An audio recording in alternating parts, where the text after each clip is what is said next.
ได้ซ้ำนี้ได้ตัวหนึ่งซ้ำนี้ปันตัวใหญ่ออกเลยโอ้ยตายล้างปลาซบแหลมสบายดีสาวโลกเนาะวันนี้บ้าวเฮียนจะมาหาปลาอยู่ลำห้วยหน้าบ้านเนาะบ้านบ้าวเฮียนก็อยู่ทางหน้านี่แหละเนาะแล้วลองเบิ้งเนาะว่าลำห้วยตัวนี้นี่จะมีปลาหรือบ่เนาะแต่ลองเบิ้งก็คือมาคว้างแหคือเก้าเนาะอุปกรณ์การหาปลาก็ลองเบิ้งเนาะว่าจะได้ปลาหรือบ่เนาะเดี๋ยวไปติดตามกันเลย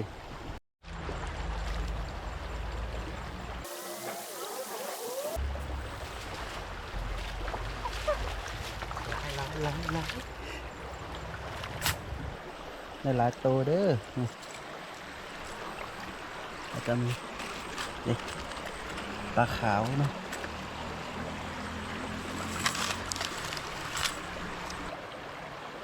ปลาซบแหลมปลาขาวเขาเลยนี่บาทเดียวได้6 ตัวสุดยอด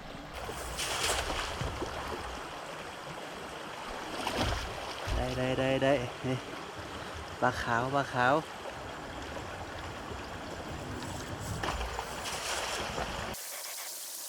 พันหลายเกิน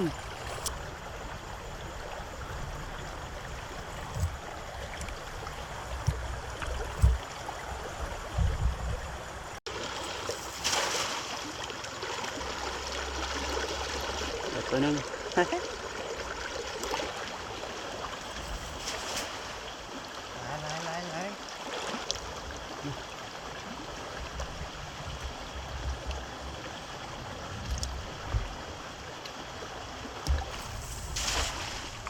ตัวใหญ่ออกเลยโอ้ยตาย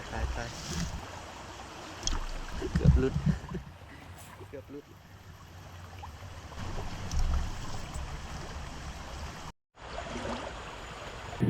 เมื่อกี้นี่แมมเต็มเนาะก็เลยบ่ได้ถ่ายผลงานทั้งหมดก็ได้ซ้ำนี้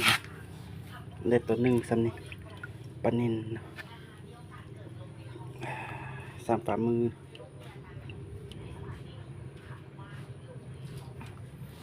ก็ได้ตัวใหญ่อยู่ปลานิลน้อย